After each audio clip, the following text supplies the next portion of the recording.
Hey family, it's time for Destiny Talk. We have a few questions tonight, but we have also been praying. Man of God has really been leading us in some powerful prayers of sustained marriages. So one of the things that I want to discuss tonight is how important it is to choose good. You know, to choose good. One of our questions that we had was, how do you know when... first of all, the question was a two-part question. So we're going to break it down tonight. But one of the questions is, how do you know when someone is not good for what God has for you? How can you determine when a person is not in a line with what God has for you? Been friends for years, you know, but how do you know where is the cutting line? You know, that's one of the questions. There's a second part to that, but I want to dig into that part first. Such a good question, because I can say that also so simple. Time is everything. Today in life, friendship or relationship, people are in rush to give it all, are in rush to define people just in the first day or first week or first month. I would say just so simple, give time. Don't go so fast by making the decision of your life so fast, because we're living in a generation of microwave. Everything needs to be fast. Oh, I met this person, it's so amazing. In one day you say all of the things in one day, and after just 1 week or a month or 2 months, you figure out that it was another person. So I would say time is the best. Is the best response. Yes, give time. So just say that a person has several people they're talking to. They're trying to get aligned with God and trying to be in the destiny point where you know God can use them, and the Spirit is kind of giving them that they need to cut some friends and cut some people. You know, how do you discern which is the ones that you're not supposed to talk to anymore? That's a good, because when you're trying to make a good decision like for your life like that, for my experience, I went to the retreat. I need some time with God. I need to pray. When I pray, ask also God to respond to you to the level of your understanding. Because I can say everyone who sees the person is not their person. In the beginning, even they can see some stuff, you can't work out with them, but they want to swallow that kind of stuff. It's going to be maybe all right. They got some, I can say most of the friendship or relationship, just in the beginning, if you are really, really careful, paying attention, you can see some stuff is going to be off that can't work. But we are so vulnerable to say, maybe it can work, maybe it can. You know better. You make an excuse, allowing the stuff that you can't allow. So for me, pray God, but ask God to respond to the level of your understanding. That's good. Yeah, that's good. Yeah, because God will show all of the signs that you need to know that this person is not good for you. So I hear a lot of the word, it's a very trendy word, toxic, you know? So what do you think about toxic people? You know, a believer of Christ and just feel life is kind of still attached with toxic people. What is your definition of a toxic person? I love this question because it's so good. Because before I knew toxic people, it was just the people we see outside. I didn't know toxic people can be even the family member. They can be toxic to us. So by growing and the wisdom of God, I started learning family member, even friend. I understand God gave me the wisdom. It's some people you have to set boundaries. You gotta, when they say set boundaries, you gotta set. It's gonna be because toxic people, they're made to destroy you. Anything toxic is made to destroy you. to destroy your mental, to destroy your spirit, to destroy your soul, to destroy everything on you. Yeah. So I was paying more attention to the outside people, but didn't know also in the family we got a toxic family member that we're supposed to set boundaries for our peace, because our peace is so good. Even the Bible says, God said, love one another. We love, but some people we're supposed to learn to love them in distance. Some people we're supposed to set the really boundaries so to protect your peace. Yeah. Because if you lose your peace, that's not good. It's not going to look good. So it's better to protect your peace. The way to protect your peace, you have to set boundaries. Yeah, you have to know how to identify too. You have to. Because, toxic, you think of that word as being just someone that's just, really, really bad. But a toxic person can be just someone that disturbs your spirit. Have you ever had a phone ring and you say, I'm not going to answer this right now because they're going to disturb my spirit before I go into church? Yes, you know that better. You know that I'm not going to answer this. I'll call them after church because they're going to pull me out of the presence of God. Yes. That's very well so. Could be just a person that's bringing toxic. And when you know that kind of stuff, like that, a day that you're going to make a mistake to just pick up your phone in the time, they block it. Yeah. They're going to destroy your spirit. Yeah. Yeah. So you said something about healthy boundaries or setting boundaries. So how can you advise, like you said, family members can be considered, someone that disturbs your peace. So how do you set those healthy boundaries? Because you can't just outcast everyone, to be in the presence of God. So how do you can you kind of make us see a vision of what it means to set healthy boundaries and what that look like? Today, some people are afraid to say some stuff because they're going to say, just because you a believer, whatever they want to say. But I would like to tell you, it's some people, if you were called them weekly 7 times, you gotta go even by 1 time. And it's also some people, I'm sorry, to protect my peace, you gotta stop some call. Yeah, you have to choose peace. I don't hate you, but I protect my peace. And I love my peace. So by the way to protect my peace, he's gonna ask you to take some decision. Some people, I'm not afraid. I'm not afraid to say even in front of the TV that some people they're supposed to be blocked. I'm telling the truth. They're supposed to be blocked. Do you block people on the phone? Yes, I do. Really? As a man of God, yes, I do. Because I have to protect my peace. Even the Bible said 2 persons, they can work together just if they got the same vision. If they are not in harmony, they can't work together. So we gotta be truthful. Yeah, but some people, you can kindly ask them not to call you, and they're gonna call anyway. They're gonna call anyway. They're gonna call So the anyway. best way, you say that this is really, really bad with me, really, really bad to my mental health. I gotta carry completely. You gotta carry completely. Yeah. You didn't hurt the person, but you carry completely to protect your peace and to protect your life and what God is doing to your life. Yeah. That's so good. You gotta be truthful, because if we're not gonna be truthful, we're trying to lie. We do some stuff in the secret, and in front of the TV, we can't tell the people. We don't help people. Yeah. We don't. Yeah. It's some people, it's some environment you're supposed to completely walk out. Yeah. And walk away. Never look and that back. doesn't mean not to love the people. Yes. I want to say that to you guys. Because there's people that I chose for the sake of my peace and for the sake of just being in the presence of God, I chose to disconnect with.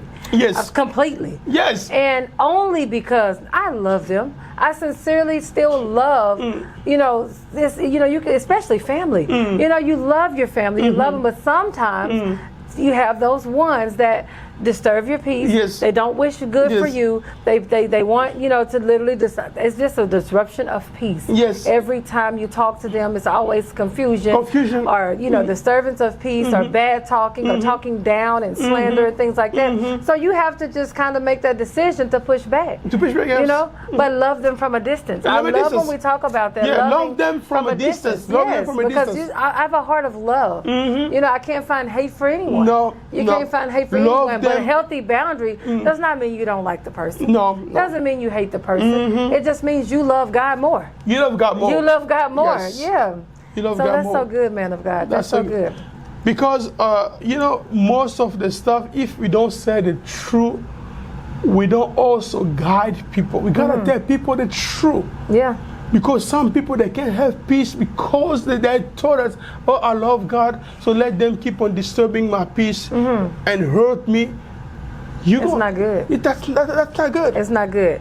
Two more questions. I want to get to these two questions before we end today. The other question was, I want to say it the way they said it. They were saying, how do they break from feeling obligated when they want to cut a person or set some healthy boundaries with the person, but they also have a heavy weight of obligation. They feel very obligated to still be there for the person. Because, so how do they even find how do they bring themselves, to do that? Because they still have a lot of obligation, or they feel weighted with obligation to be there for the person. So how do they find but they know that there's someone that needs to be, some boundaries need to be set because it's unhealthy? I can say just ignorance. It's just ignorance. You can die because of ignorance. So don't be ignorant about your life. That's why I can respond. It's just ignorance. It's just ignorance. But if they're asking for us for advice, then what would we say to them? One thing I used to say that every day to people who are around me, we don't owe nobody. We don't owe nobody. Yes. That's so good. That's so good. And I would love to read Galatians 1:10, where Apostle Paul say, if it was only for people approval or pleasing people, I will not be Christ's servant. Yes, yes. Because sometimes we want to make the big and the best decision of our life, but we think about other people's approval. Even when God said do it, say, what they gonna say? What they gonna think? For me, that stems from a place of fear. So I would say just ask God to help you release the fear, because sometimes obligation is tied with fear. And you still feel obligated because you still have some fear. That if something's gonna happen, you don't want to face the consequences of what's gonna happen if I stop talking to the person. So you are swallowing the fear of it. So you still feel obligated. So wherever you are today that asked that question, I pray for God to release the fear that's connected to the weight of obligation. That's what I pray for you right now. And I hope that you can pray that as well, and God be able to release that. But you have to love yourself first. You have to put yourself first. You have to do that because that's what matters. Your relationship with God matters first before what you do for everyone else. So that is my do you know what the Bible said? The Bible said, I love that verse because it touched different way. If you're feeling your right hand is bringing you to the place that to miss your salvation, you gotta carry. That means a lot. That means even in relationship, in friendship, anything is taking you away from God, disturbing you, you gotta carry. You gotta carry. That's so good, man of God. And the best decision of life never be easy, but you have to do it for your sake. That's so good. That's so good. That's so good. So, we already answered the two parts of that question. So I'm going to skip on down to back to the marriages. Back to the marriages. When someone has began the marriage and a loss of respect, the spouse doesn't respect the other spouse. In the beginning, the respect level was not put in place. So things happening over and over again. But basically, it's the lack of respect in the marriage. How can you advise someone on how to regain that trust and respect in the marriage? I can say most of the time when you experience the lack of respect, the first thing is that people they're failing to communication. Mm-hmm.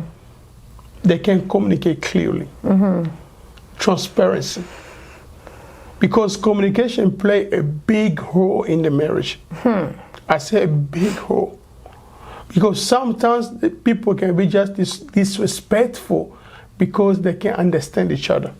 Let me stop you right there. Yeah, go ahead, baby. There's something where you can communicate with a made-up mind, mm-hmm. and you're just wasting time talking. Mm-hmm. Because I know in my mind that you did what you did, mm-hmm. and I know how I feel about what you did. So mm-hmm. we can communicate all day long, but I'm just saying, not me, but I'm saying this is how the mind thinks. Mm-hmm. So you say, tell me all about it, we can talk through it. Mm-hmm. But my mind is made up that you're guilty.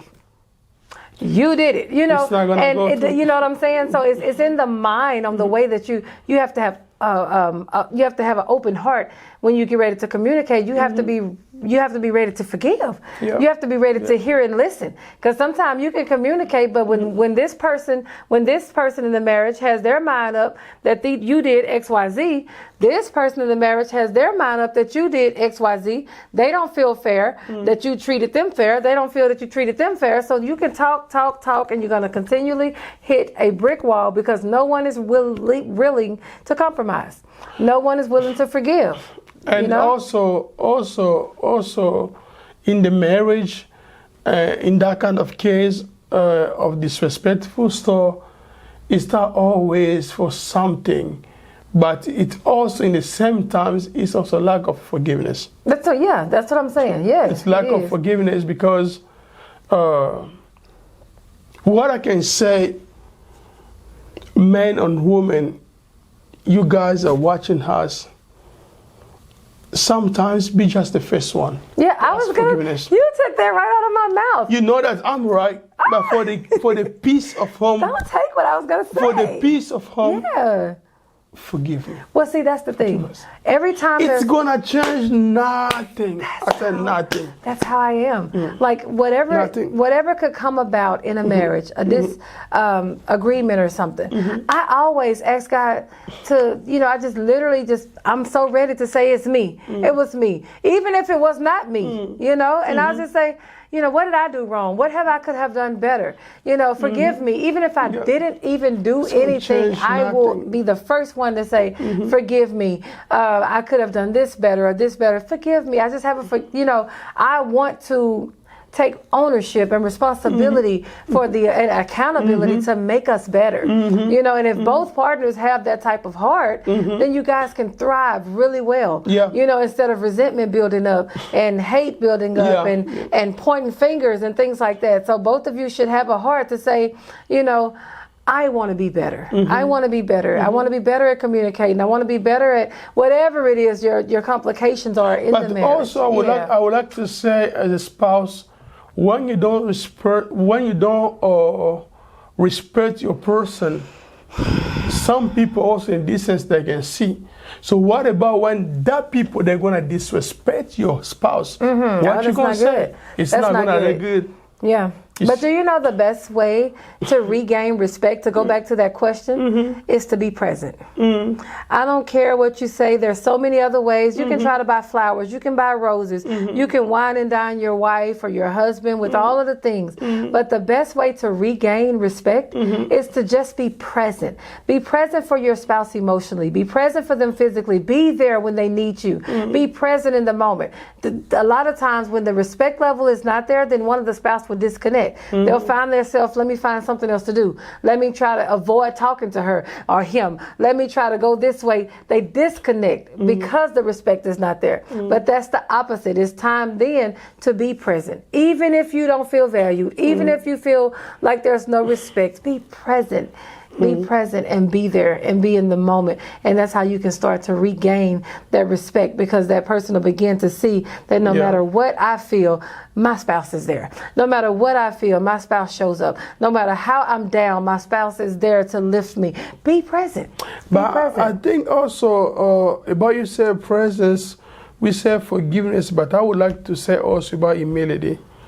Humility play a big role on that kind of stuff. Except when you see it's one of who disrespects, the person that disrespects, just humble. Because if you take that on the flesh, it's not gonna look good. The response is not gonna look good. But the way not to go so far, I think humility it's one of the best thing that to use. Yes. So everybody can be aligned on the same page again. That's so good. So good. Humility. I want to tell you guys, the Bible is the best tool. Yes. God's word is the best tool. Yes. And just to apply God's word, the fruits of the Spirit, you can start just right there. Most of the time, if you just apply the fruits of the Spirit to your life, you will see a big change. Yes. When you start to really, really dig into living by love, faith, grace, when you just really get into the fruits of the Spirit and apply it to your life, you'll start seeing your energy is different. You'll start seeing that you move in the workplace different. And I was at work today, and some ladies stopped me when I was walking, and they said, "What do you be thinking about?" And I said, "What do you mean?" They said, "You always walk right." Like they said, "You've been here for years, but we never see you bothered." They say, "You just walk around so graceful. You just do whatever. You just so happy all the time." They say, "You always smiling, and you never seem overworked. You never seem to complain. You never seem bothered. You never seem bothered." And that was a good compliment for me, because that's literally like I just keep myself in a place of heaven. I hate to say it, but you kind of just keep yourself in the remembrance of the things that's important. The things that's important. So with that being said, remember what I was saying in the beginning. I got off track. What I was saying in the beginning is remember that the Bible has tools for us, but also remember that you have some work to do yourself. Yes, yeah. Sometimes you can go deep down in prayer, you can deep down in fast, you can cry, you can scream, you can holler, you can yell, you can sing, you can worship, and nothing changes. Yeah. It's because you have to also do your part. God has his part. I'm so glad you said that, because people think successful marriage just come from heaven. No, it's work. Successful marriage come by work. It's so much work. And a lazy marriage, it's gonna be destroyed so fast and quickly. It's work on both sides. Both person, they gotta put work to have a successful and a happiness marriage. Yeah, that's so true. And also, this is going longer today, but we gotta cut off. But also, spend time with your spouse to learn the things they like. And the things they like may change over time. Don't think because she liked she liked purple flowers in the beginning. Because I even told you the other day, I said, in the beginning, I was a flower girl, and I said, you bought me so many roses, so many flowers. And then after a while, I said, don't buy me no more flowers. Don't buy me no more roses. I want this. You said, replace that. I'd rather have shoes. Replace some roses with shoes. So either way, ask your spouse, the things, start to learn the new things that they like, it changes all the time. So we constantly, ask each other, we get involved with each other, we learn new things, and we discover new things about each other. It's like brand new, because we continually discover new things, and we dive. I love you, husband, because no matter what it is that I have a big imagination, you guys. I just want to do so much stuff, and I have this huge imagination of things that I can move. I wish I can just move the world from the push of a button and make changes in the world for good. And I just got a huge imagination of things I want to just accomplish, or I want to see, I want to just, experience. And I love you because you literally are head first in with all of my endeavors, no matter what it is. What, honey, if you want to go to the top of the mountain, we going to the top of the mountain. And he'll just really he'll be all in, no hesitation. I'll say, I want to go swimming. He want to just say, okay, let's go, but I'm not going in there, but I will get you there. You know, he literally is like so on board with all of the adventure, and I love it, and I love it. And I support him, and he has some crazy adventures too. His a little bit different from mine. Yes. And if he said we getting his adventures are one of those ones where he want to wake up at 3 or 4 in the morning and march outside and go pray. And that's fine, but it's not, you know, it's a, you know, you have to support your spouse. So you know, I said let's go. Yes. So eventually it was hard at first. They call that let's go crazy Let's together. go crazy. Yeah, have someone that will go crazy with you. Yes. Yeah. So Yes. eventually, I started waking him up. Say, hey, it's time to get up, and it's time to get out here. So it's so great to have someone that you can enjoy life with. Yes. You guys, it's been a Good. privilege to just share with you our talking, our thinking. This is a time that you can just get to know us on a personal level. Still feel free to share your questions. Yes. You will see a correct number at the bottom of the screen Yes. that you guys can send in your messages to. I apologize for the videos that were stagnant. We had people sending messages in to the email because I had the telephone number wrong, you guys. I'm sorry. So I will fix that this time and make sure that you guys are able to text those in, because it's so easy to send a text question in really, really quickly. Yes. So we look forward to hearing from you. We thank you for tuning in, and let's just enjoy life together. Let's enjoy life Yes. together. That's it. Thank you, man of God, for all your wisdom. Thank you, woman of God. Yes. See you later. See you later.